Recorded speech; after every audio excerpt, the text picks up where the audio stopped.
Sabe, toda grande jornada parece que começa com um teste, um momento decisivo. E no capítulo 4 de Mateus, a gente vê exatamente isso.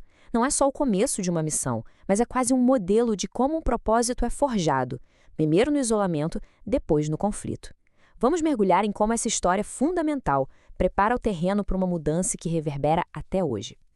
Para a gente entender bem essa história, vamos seguir a estrutura que o próprio texto nos dá, em 4 atos. Primeiro, a gente começa com a intensa prova no deserto. Depois, a gente vê o surgimento de uma nova luz na Galileia.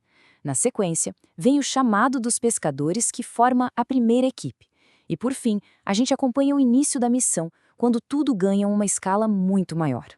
E o fascinante aqui é que essa história não começa com aplausos ou com uma multidão. Pelo contrário, começa no silêncio e na solidão do deserto. É nesse lugar, sabe, no isolamento total, que o caráter é testado de verdade e o propósito se torna sólido como rocha.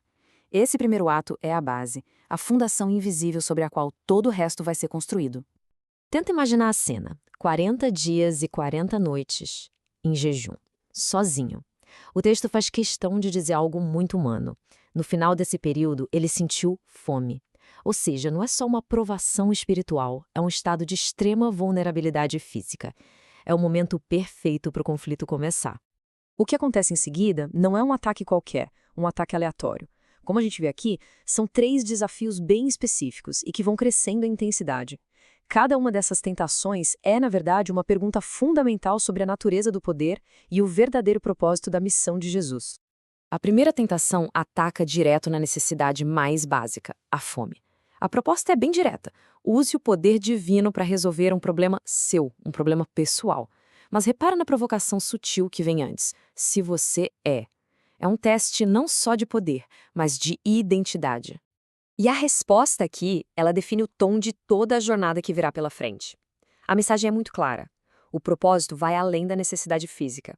A missão é alimentada por algo muito maior que o pão. E essa ideia vai ser um pilar central de tudo o que acontece depois. Agora, o desafio fica mais sofisticado.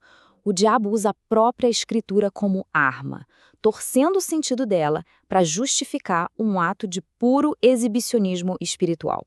A proposta é: force a mão de Deus, crie um espetáculo para provar quem é. E mais uma vez, a resposta vem das escrituras, mas agora para corrigir essa distorção. O princípio é restabelecido. A fé genuína não busca testar a Deus ou criar um show. É uma relação de confiança, não de ficar provocando para ver o que acontece. Bom, essa é a oferta final, o checkmate. Agora não se trata mais de necessidade ou de vaidade, mas de poder puro. É a proposta de um atalho, ter todos os reinos do mundo agora, sem precisar passar por todo o caminho difícil. E o preço? Apenas uma troca de lealdade. A rejeição é total, absoluta. O poder terreno é recusado em nome de uma devoção exclusiva.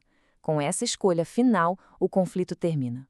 E é interessante notar que o texto diz que só depois da vitória é que os anjos vêm para servir. A ajuda chega depois que a prova foi superada. Ok, com essa prova no deserto superada, a história dá um giro de 180 graus. A gente sai do isolamento total e mergulha no movimento das cidades e vilarejos da Galileia. Esse é o grande pivô da narrativa, da preparação interna para a ação pública. O gatilho para essa mudança toda é uma notícia externa, a prisão de João Batista. É como se o fim da missão de João fosse o sinal para o começo da missão de Jesus. A reação é imediata, um movimento estratégico para a Galileia, estabelecendo uma nova base de operações em Cafarnaum. E é aqui que o texto nos dá uma camada de significado muito mais profunda. Essa mudança para a Galileia não é só uma questão de logística, sabe? É simbólica. Mateus mostra isso como o cumprimento de uma antiga profecia de Isaías. Justamente na região que era considerada escura, marginalizada, é onde a grande luz iria surgir. É a partir desse momento, nesse novo cenário, que Jesus começa a proclamar a sua mensagem central. É um chamado à ação, arrependam-se, que está diretamente ligado a uma promessa, algo que está prestes a acontecer, a proximidade do reino do céu. Essa frase se torna a espinha dorsal de todo o seu ensinamento. Com a mensagem estabelecida, qual o próximo passo lógico na história? Reunir um grupo. E a narrativa nos leva para a beira do lago da Galileia, onde a missão finalmente deixa de ser um esforço de uma pessoa só.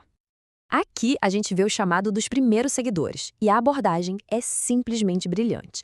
Jesus não fala em termos teológicos ou abstratos, ele usa o mundo que aqueles homens conheciam como ninguém. Pescar peixes se torna uma metáfora poderosa para pescar gente. Ele conecta um novo propósito à identidade que eles já tinham. A decisão que eles tomam representa uma ruptura total com a vida que eles conheciam. Não é só mudar de carreira, entende? É abandonar toda a estrutura de vida, as ferramentas de trabalho, o negócio da família, a segurança daquilo que era familiar. É uma reorientação completa de prioridades. E a narrativa faz questão de enfatizar a urgência e a força dessa resposta. As palavras usadas são logo, no mesmo instante, não tem hesitação, não tem um período para pensar no assunto, a decisão é imediata, definitiva, o que só ressalta o poder do chamado que eles receberam. Agora, com os primeiros seguidores ao seu lado, a missão começa para valer. A ação se expande, se intensifica e começa a percorrer toda a região da Galileia. Essa missão agora se desdobra em 3 pilares que se complementam perfeitamente. Ele ensina nas sinagogas, dando uma base, um fundamento. Ele anuncia a boa notícia do reino, oferecendo esperança, e ele cura, demonstrando o poder dessa mensagem na prática. Ou seja, palavra e ação caminham juntas o tempo todo. E o impacto dessa abordagem tripla foi imediato e, assim, explosivo. A fama de Jesus se espalhou numa velocidade incrível, ultrapassando as fronteiras da Galileia e chegando até na região vizinha da Síria.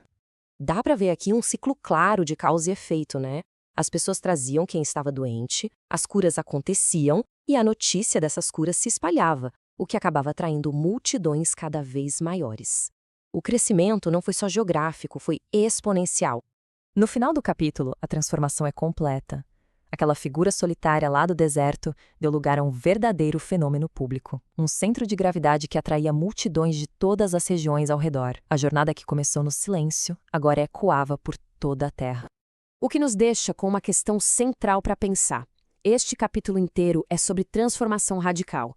A de Jesus, que sai da vida privada para a pública, e a dos discípulos, que deixaram absolutamente tudo para trás. E isso nos faz perguntar: o que inspira uma mudança tão completa e imediata na vida de alguém? O que é preciso para que uma pessoa abandone o mapa que já conhece por um território inteiramente novo?